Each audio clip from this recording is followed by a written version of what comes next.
I also think that the rental marketing channels will become more competitive, putting pressure on multifamily marketers to not only generate leads but leases, and show the proof there. Hello, and welcome to Sink or Swim, a bi-weekly podcast brought to you by Rentsync, where we provide an insider's look into the prop tech, multifamily, and rental housing industry. In each episode, we take a deep dive into the technologies and strategies that have helped companies overcome operational challenges and increase the value of their multifamily investments. So, without further delay, let's get into today's discussion. Hello and welcome back to Sink or Swim. It's Nicolina here, Rentsync's resident content marketer and co-producer of Sink or Swim, back for a special year-end wrap-up of Season 1. And I've got Mitch Fanning here today, our usual host, in the hot seat to chat about the last 13 episodes of the podcast and our hopes and dreams and ideas for Season 2. So Mitch, welcome. It's great to be back on the mic with you. Thank you. That intro, it's a lot of pressure. I don't know if... We'll take it question by question. So, the last time we were here, it was for our kickoff episode of Sink or That's Swim. right. And it was during the first few months of what has now been almost a year-long pandemic. So I can't believe how quickly time has kind of gone. It's been the longest, shortest year, I think, of everyone's life. No kidding. But we've been able to, put out a lot of content for multifamily professionals.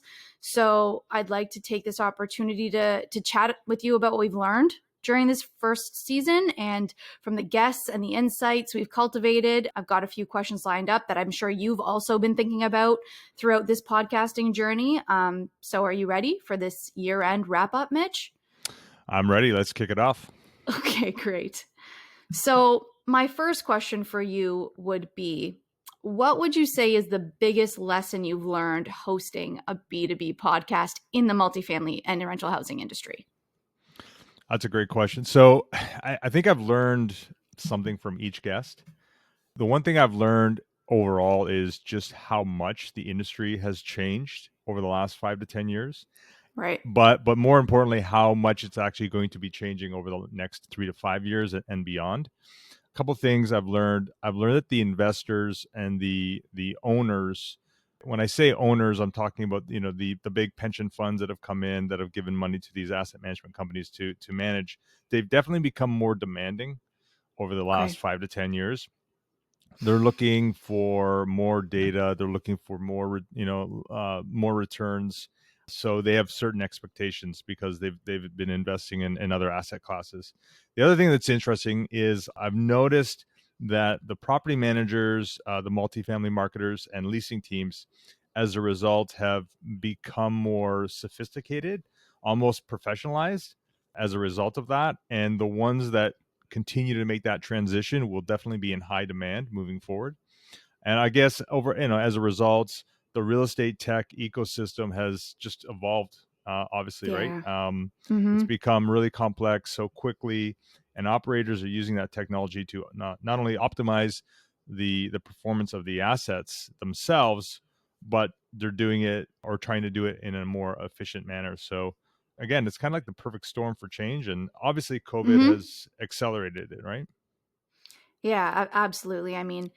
Like you've said in previous episode, COVID's forced us to do the things we should have been doing all along. And I think that's just such a huge takeaway from my personal takeaway from this season. So, and that's definitely true for the multifamily industry. So, absolutely. Okay, then what would you say is the most memorable takeaway? I just led into my own question there, that you can recall from a guest this season. I think the most fun I had was actually in episode 1 when we did the episode with Jason Leonard, David Koski, Michael Matola, and Max Diamond. I think just talking about the origin story and their 10-year journey and just getting together and chatting, it was really cool. I actually also think, and I've heard this from a couple new employees, that it's actually, I think it's been a good resource for people who have kind of onboarded to hear that. So I think that was at least the most fun I've had. Obviously everyone's been great in terms of to have interviewed, but that was the most fun. Okay, great. Now, sometimes after a recording, and I'm sure I'll feel the same way after this one, you think, oh, I wish I asked that question, or, you wish you had brought something to light that maybe came after. So, do you have any regrets or missed opportunities from any of the interviews you've done so far this season? I really like this question. I would say not really. And one thing that's, I would say first is you and I put a lot of time into preparing for these, and I actually take, a good 3 to 5 hours sometimes to prep for these things. So we Sure. definitely want to make the guests sound good. The only thing I would say that I have regrets or, the missed opportunities is not doing more Right. episodes. I think there is definitely, based on just the feedback we're getting, there is definitely a need for this type of content in this Mm-hmm. industry. Mm-hmm. And I think doing more video, which I think we're going to be experimenting with more in season two, and as well as just doing more episodes. That's fair enough. So, from the conversations you had this year, you kind of alluded to it, but maybe expand slightly on what you would say COVID has impacted the most in the multifamily industry. Do you think these changes are temporary or permanent or somewhere in between? So, as a result of COVID, the two things that have struck me the most were, one, just how resilient multifamily is as an asset class.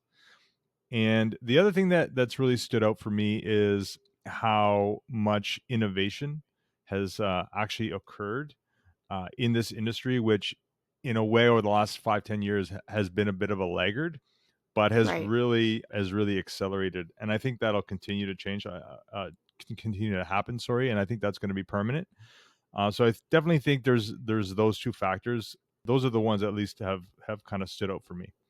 And if you had to guess, what do you think is the biggest trend in multifamily or going to be the biggest trend in multifamily for 2021, which is a kind of a big question to ask, but I think that the last year has kind of dictated maybe where we're going to go in 2021 and what we'll see. Like what you hear so far? Make sure you never miss a show by clicking the subscribe button now. This podcast is made possible by listeners like you. Thank you for your support. Now back to the show. And this So might be not just multifamily, this could be in general as well. sure. So I think I'm not sure about 21, but I have a few that I feel that will be kind of trends moving forward. Okay. Also, before I answer that, I'm by no means an expert or guru, No. but I think I've had the opportunity to, in a way, stand on the shoulders of giants when interviewing some of these people. And so this is what I've kind of gleaned from this experience. Number one, I think that residential real estate or residential real estate industry specifically will continue to be disrupted by technology over the next 3 to 5 years. I think people will decide moving forward to rent as a choice more and more. Become an option that they'll consider, and I think the migration to the secondary markets will continue. Right. Um, I also think that the rental marketing channels will become more competitive, putting pressure on multifamily marketers to not only generate leads but leases, and show the proof there. I think as a result of that too, you're going to have operators and multifamily marketers who actually start to over-index on tenant renewal opportunities Mm, and like reputation management, not just demand. As a result of that, as a result essentially COVID, so I think you're going to see this whole resident success function come from the multifamily industry. They'll want right. to make basically they'll want to improve on resident experience. I think when it comes to the rental marketing in particular, I think, again, I've said this before, but having high quality online 3D video tours is now just table stakes, Right. not just a nice to have. And I think that's going to extend way beyond Class A's. I think you're going to see some owner operators with Class B's start to experiment more and more with that. And again, I said this earlier, but I think the tech stack in multifamily will continue to evolve and get more complex. And those multifamily marketers who can make that transition and understand that ecosystem will help owners drive more NOI and net operating income, and be in more demand, be in high demand moving forward. So For sure. Now, those are all really astute trends there that I think that you nailed. I kind of want to expand on the whole moving to secondary markets a little bit, because I know a lot of this season we talked about remote work with a lot of the people that we interviewed. What do you think is going to happen in 2021 with that? Do you think that the urban metros are still going to continue to suffer in this way? Or do you think that there'll be some normalcy there, or, there's vaccine rolling out? So what are your thoughts a little bit around that, and how will it affect maybe construction and new builds, et cetera, in the next year or so?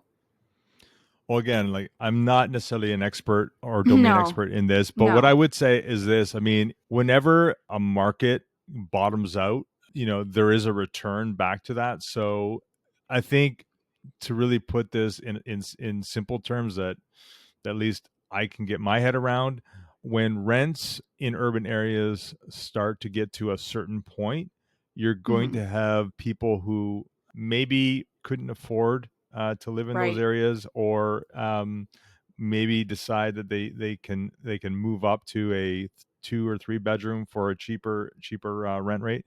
I think you're going to see people return. I don't necessarily think the urban lifestyle is going to go away forever, but I definitely think there's been this.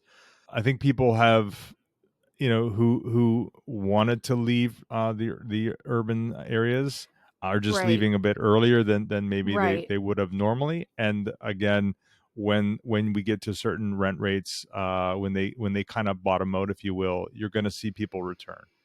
Right. Fair enough. Okay. Didn't mean to put you on the hot seat. I kind of went off script there, but I know you got me on that one. sorry. Now, you've already told me what your favorite episode this season was and why. So I'm going to move on to a question I really want to know the answer to. But if you could interview anyone on the show, who would it be and why? It doesn't need to be in the multifamily space, but someone you just really, really want to speak to, and maybe they'll listen to this episode somehow, some way. Maybe I'll send it to them. Well, I think I could potentially get in trouble for this one, if depending on how I answer it. Okay, Um, okay. you know what I would say. So I remember reading an article, like, I think 3-4 months ago. Dean Hopkins, who's the Mm, COO of Oxford Property Group. In 2019, Dean was tasked to lead the digital transformation at Oxford. And again, it kind of, I may sound like a broken record, but I think people who are in the industry, who look outside the industry and bring in different ways of doing things, or people who are from outside the industry come into this industry, will be considered thought leaders moving forward. And I think Dean is exactly that. He came from outside this industry, and mm-hmm, he's working at Oxford, and he's kind of working through that change, in terms of moving them from basically moving them through that digital transformation phase. I would say his story is a very timely one, given what's going on. So mm-hmm. if anyone's listening, who knows Dean and would like to make that introduction, I would be grateful. Okay, great. So my last question of the easy questions are is what are you hoping to see for season 2 of Sink or Swim? You've mentioned it a little bit. We're gonna try and bring some video in, but for listeners, what changes are you looking forward to? Those were the easy questions. Those are the easy ones. Yeah, we're gonna Oh, get into okay. some tough ones later. Okay. Wow. Okay. Well, you know what? I'll make this simple. More episodes, more client appearances, Hmm. and I'm not sure if I can say this yet, but more Nick. So more you. I More think I Nick. think I think we've talked about this, and we're going to be Yeah. finalizing the plans in January, but I think the listeners are going to be hearing more of you in months to come. We'll just leave it at that. Good luck, guys. No, I'm personally looking forward to season 2. I think it's going to be a huge learning curve for everyone, but a lot of cool insights and tactics and takeaways I think will be put on the table for this season 2. And we've already got a great lineup of guests coming, so I can't wait for what's in store. So Absolutely. now that we've made it through the easy questions, I'm going to take a cue from Mitch Fanning's podcast playbook. We all know by now that you're the king of rapid fire questions. So this time I've come prepared with my own. Are you ready for your own rapid fire round of questions, Mitch? No, No. I'm not. I knew you were going to say that. I'm ready. Let's do it. Okay. Here we go. So, number 1. What fortune would you want to get from a fortune cookie going into 2021? So the way I'd answer this, I don't know if it would be a fortune in a fortune cookie, but the first thing that came to mind that I think would make a good fortune is actually the quote that's sitting above me right now. And that's hard choices, easy life, easy choices, hard life. Okay, good one. I like it. Number 2, if you could live anywhere in the world, where would it be? That's an easy one. It would be Hawaii, specifically Kauai, and that's where I got married. Aw, okay. Very nice. I've never been to Hawaii, but I've heard incredible things. And hopefully my fortune for 2021 would be we could all travel again. But Yes. We'll see about that. If you were famous, what would you be famous for? Probably my analogies or my Mitchisms. Okay. I don't know. I don't know if that. I think the team Mitchisms. would the team agree with that? I don't know. I think so. I think we should just have a book for your Mitchisms, just to introduce all our new employees. Here's some Mitchisms for you to think about and the descriptions, and yeah. Well, I'd say that's an accurate statement for sure. Okay. Number 4. What word would you add to the dictionary if you could, and what would it mean? Speaking of Mitchisms. I would say Rentsinker. So that's Okay. Rentsinker. So RENTSYNCER, and that is a citizen of Rentsync. I like it. Okay. Number 5. How do you define happiness? Having coffee with my wife. That's an easy one. Oh, that's wonderful. Okay, number 6. What are you most proud of? I would say seeing the people around me improve. I would also say, this is just the dad in me, teaching my daughter the value of investing early. Very good. Okay, cool. Yeah. Number 7. What do you consider your biggest failure? I've had a lot of them, so that was a hard one to distill down. One thing, I don't know if it's a failure, but one thing I always kind of joke with my wife with is I graduated in 2000. I don't know if that's dating me, but I graduated in 2000 in BC, Simon Fraser. Yes. And I promptly drove back to Toronto instead of actually going to California. And so the one thing I always think about is if I would have actually drove south to San Francisco in the year 2000, what an interesting decade that was in Silicon Valley from 2000 Fair. to 2010. And I was very close, and I didn't drive south. I drove east. Right. And also too, the real estate obviously was really cheap back then too. So I'd have probably gotten a good deal on a house. So I digress. Fair. So Okay. I digress. I digress. Yeah, I mean, that's not a failure, but definitely a wishful thinking. Coulda, woulda, shoulda. But I'm sure everything worked out the way it was supposed to anyway. Exactly. Number 8, last question. If you could trade lives with anyone for a day, who would it be and why? Oh, that's an easy one. My dog Barley, because he's pampered by my wife, and he doesn't have a care in the world. And I always say if I could come back, I would come back as Barley. That's awesome. All right, Mitch. Thank you for those thoughtful responses, and thank you for taking the time to join me for our year-end wrap-up today. If anything, it's been fun. I think it's also been super informative and helpful too. So, Mitch, any final words? Yeah, before we sign off, I just would like to thank you, Nicolina, for all the work you've done, including getting this show off the ground. And so thank you and have a happy holidays. And as far as the listeners Thank go, you. the next episode will be shipped, I think January 19th will be the next Mhm. recording. So we'll be getting a lot of that off the ground early January. But yeah, I guess we wish everyone a happy holiday. All right. Awesome. Thank you. And happy holidays, everyone. And keep swimming. Keep swimming. Keep swimming. Bye. Take care. See ya. You've reached the end of another episode of Sink or Swim. Make sure to visit us at rentsync.com/podcast to access show notes, key takeaways, and where you can sign up to our newsletter to receive free bonus content. If you found value in this show, please also remember to rate, review, and subscribe. That's this week's episode of Sink or Swim. Don't forget to join us next time for another jam-packed episode. Thanks for listening.